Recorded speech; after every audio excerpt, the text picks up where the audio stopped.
കണ്ണൂരിലെ BLO അനീഷ് ജോർജിൻ്റെ സംസ്കാരം പൂർത്തിയായിരിക്കുകയാണ്. നാടിൻ്റെ വേദനയെ അങ്ങനെ അനീഷ് ജോർജ് മാറുകയാണ്.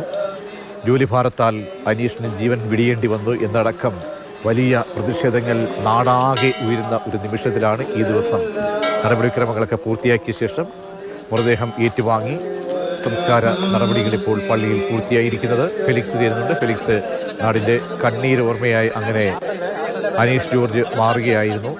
എപ്പോഴാണ് സംസ്കാരം പൂർത്തിയായത്? വിവരങ്ങൾ. പ്രജീഷ്, അല്പം മുമ്പാണ് ഏറ്റുകൊടുക്കാം ലൂർദ് മാത മലങ്കര കത്തോലിക്ക പള്ളി സെമിത്തേരിയിൽ ഈ അനീഷ് ജോർജിന്റെ മൃതദേഹം സംസ്കരിച്ചത്. അത് അനീഷിന്റെ ഉറ്റവരും ഉടയവരും ഒക്കെ അവസാനമായി അനീഷിന് യാത്രാമൊഴിയേകി. വളരെ വികാര നിർഭരമായിരുന്നു അന്തരീക്ഷം. പ്രത്യേകിച്ചും അനീഷിന്റെ ഭാര്യ, അച്ഛൻ, അമ്മ, ഒപ്പം 2 കുഞ്ഞുങ്ങളുണ്ട്. 3 വയസ്സ് പ്രായമുള്ള ഒരു കുഞ്ഞും ഒപ്പം 10 വയസ്സ് പ്രായമുള്ള മറ്റൊരു കുഞ്ഞുമാണുള്ളത്. അങ്ങനെ ഉറ്റവരും ബന്ധുക്കളും ഒക്കെ അവസാനമായി ആദരാഞ്ജലികൾ അർപ്പിച്ചു.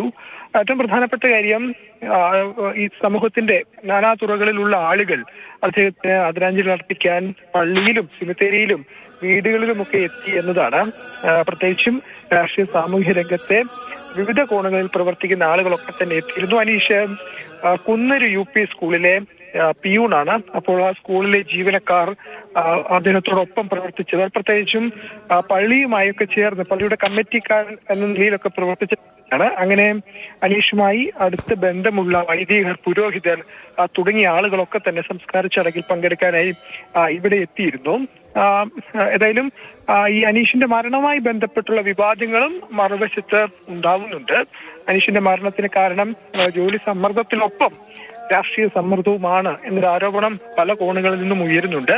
അതുമായി ബന്ധപ്പെട്ട ചില തെളിവുകൾ പുറത്തുവിടുമെന്നതാണ് കോൺഗ്രസ് വ്യക്തമാക്കുന്നത്. ഇന്നിപ്പോൾ 5:15 press meet Kannur DCC president Martin George നടത്തുന്നുണ്ട്. ആ പ്രസ് മീറ്റിൽ ഇതുമായി ബന്ധപ്പെട്ട തെളിവുകൾ, അതായത് CPM പ്രവർത്തകർ അനീഷിനെ ഭീഷണിപ്പെടുത്തിയതിന്റെ ഓഡിയോ സന്ദേശങ്ങൾ പുറത്തുവിടും എന്നതാണ് ഇപ്പോൾ കോൺഗ്രസ് വ്യക്തമാക്കിയിട്ടുള്ളത്.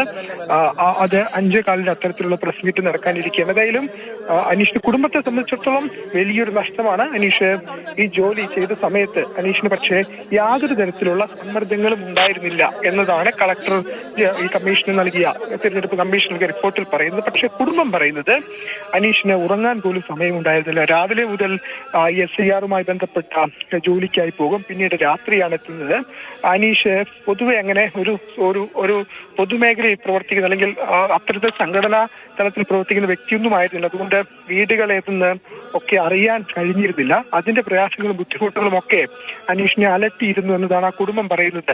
ഭക്ഷണം പോലും കഴിക്കാൻ പറ്റാത്തൊരു സാഹചര്യം ഉണ്ടായിരുന്നു. അങ്ങനെ വലിയ പ്രയാസവും ബുദ്ധിമുട്ടും ഈ തെരഞ്ഞെടുപ്പ് ജോലിയുമായി ബന്ധപ്പെട്ട് SIR-മായി ബന്ധപ്പെട്ട് അനീഷിനുണ്ടായിരുന്നു എന്നതാണ് പറയുന്നത്. അത്തരത്തിലുള്ളൊരു ജോലി സമ്മർദ്ദത്തിനൊപ്പം രാഷ്ട്രീയ പാർട്ടികളുടെ സമ്മർദ്ദം ഉണ്ടായിരുന്നതായി അനീഷിന്റെ സഹോദരി ഭർത്താവ് തന്നെ വ്യക്തമാക്കുന്നുണ്ട്. കാരണം ഈ SIR-മായി ബന്ധപ്പെട്ട് വീടുകൾ എത്തുമ്പോൾ ഏതൊക്കെ പേരുകൾ ചേർക്കണം, എങ്ങനെ വേണം, അതായത് ഏതെങ്കിലും ഒരു പാർട്ടിയെ മാത്രം കൂടെ കൊണ്ടുപോകാൻ കഴിയില്ല. എന്നാൽ ചിലർ പറയുന്നു ഒരു പാർട്ടിയെ മാത്രമേ കൂടെ കൂട്ടാവൂ എന്ന്. അങ്ങനെയുള്ള സമ്മർദ്ദത്തിൽ വലിയ പ്രയാസം, മാനസിക പ്രയാസം അനീഷിന് നേരിടേണ്ടി വന്നു എന്നതാണ് കുടുംബം ആരോപിക്കുന്നത്. ഏതായാലും അതുമായി ബന്ധപ്പെട്ട് ചില തെളിവുകൾ പുറത്തുവിടും എന്നിപ്പോൾ കോൺഗ്രസ് നേതാക്കൾ വ്യക്തമാക്കുന്നുണ്ട്. ശരി, ഫെലിക്സ് ആണ് വിവരങ്ങൾ നൽകിയത്.